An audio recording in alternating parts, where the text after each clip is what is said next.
여러분, 영일만 유전 관련 의구심이 굉장히 크시죠? 저도 이와 관련된 의구심이 너무 커서 오늘 리서치를 해봤거든요. 같이 한번 알아보시죠.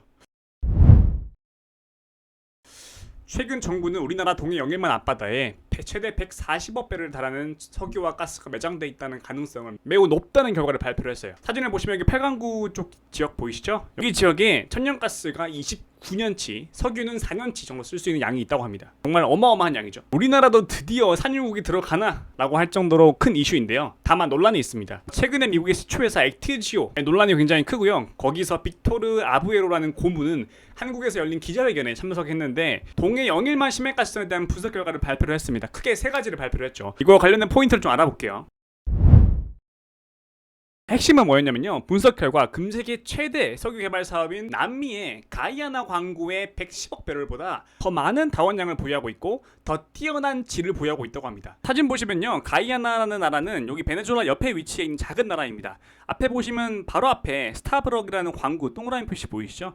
여기에 매장량 110억 배럴 이상으로 추산되고 있으며 미국의 세브론, 그 다음에 엑소모빌, 중국의 해양석유 지판 유황공사까지 달라붙어서 이제 산유량의 확보에 나서고 있는 거대한 투자가 이루어지고 있는 곳입니다. 자, 그런데 이거보다 더욱더 매장량을 더 많이 보유하고 있는 게 바로 저희 동해 앞바다라고 얘기하고 있습니다. 자, 이러한 국가 경사 정도의 발표에도 불구하고 현재 논란이 끊이지 않고 있는데요. 오늘 이 부분에 대해서 얘기하려고 합니다. 첫째는 우드사이드 철수입니다. 엑토지오라는 회사가 오기 전에 호주의 개발 회사 우드사이드라는 회사가 2007년대부터 동해에 탐사를 했었는데 미래 잔례성이 좀 없다는 이유로 지난해 철수를 했어요. 자, 그럼 철수한 곳을 왜 다시 지금 거론화되고 있고 공론화되고 있냐라고 했을 때 예를 들고 동해 가스에 대한 가능성에 대한 말이 굉장히 많은 상황이죠. 근데 석유공사는 대규모 탐사 자료를 제대로 분석하지도 못하고 떠났다고 얘기를 하고 있어요. 그 이유는 회사 사업 재조정 때문에 있었던 일이라고 지금 반박하고 있는 상황이에요. 현재 미국 개발회사 액트지오는 우드사이드가 최초했던 것보다 더 가능성이 높은 지역으로 현재 발견했다고 말하고 있는 상황이에요.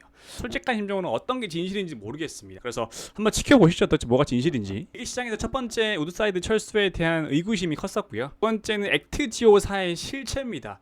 액트지오사가 대형 프로젝트를 맡기에는 너무 영세하다라는 의문이 지배적입니다. 실제로 페이퍼 컴퍼니라는 의문을 가지기도 있고요. 즉 본사가 뭐 가정집에 있다라는 얘기도 나오고 있고, 그 다음에 세금이 체납됐다라는 얘기도 지금 나오고 있는 상황이거든요. 그래서 이에 대한 이제 그 우리나라 정부의 답변은 전체적인 계획과 플랜은 자신들이 만드는데 직접 시공하는 팀은 외부 전문가들에게 맡겨서 어찌 보면은 약간 부티크 형식, 그리고 프로젝트 관리하는 식으로 그렇게 진행하고 있다고 합니다. 자, 그럼 액트지오의 핵심 인물은 누구인가가 중요한 포인트겠죠. 그분은 바로 아브레오 고문입니다. 그래서 아브레오 고문에 대한 실체는 여러 가지 이슈가 굉장히 많았어요. 이 사람이 정말 진실인가? 어떤 일각에서는 히딩크 감독을 닮았다라는 얘기도 뭐 하고 있고, 그다음에 피드백이 굉장히 빨라서 사기친다 라고 얘기를 하고 있는 상황인데, 이분의 경력은 어느 정도 좀 인정이 되긴 했어요.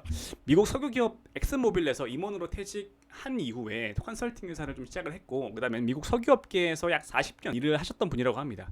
그래서 어찌 보면은 이 백그라운드는 어찌 보면 검증이 된 건 맞아요. 그럼에도 불구하고 여전히 지금 시장에서는 공론화가 되는 이유는 어떤 계속 트집이 잡히기 때문이겠죠. 그래서 결론은요, 제가 보는 결론은 사실 시초 가능성 20%에 대한 베팅을 하는 부분 때문에 국민들은 정부를 향한 조금 더 체계적이고 검증된 사람들을 원하는 것 같아요. 과거에 어떤 기업들은 뭐 시초 가능성이 낮다고 하면서 지금 철수한 상황에서 새로 지금 공론화가 되고 있기 때문에 그런 본질적으로 이게 어떤 무엇 때문에 지금 지출을 하려고 하는가에 대한 본질에 대한 이해도 좀 필요할 것 같고요. 그리고 우리의 혈세가 들어가기 때문에 조금 더 예민해지고 있는 건 사실인 것 같아요. 저도 마찬가지고. 그래서 앞으로 정부가 어떤 스탠스를 취할지 너무 궁금하고요. 특히 주식하는 사람들로서 관련주들이 어떻게 움직일지 너무 궁금하긴 하잖아요. 그래서 이와 관련된 영상도 이 다음에 올릴 테니까 기대해 주시고요. 오늘은 딱 이 정도 정리하는 내용만 다루도록 하겠습니다.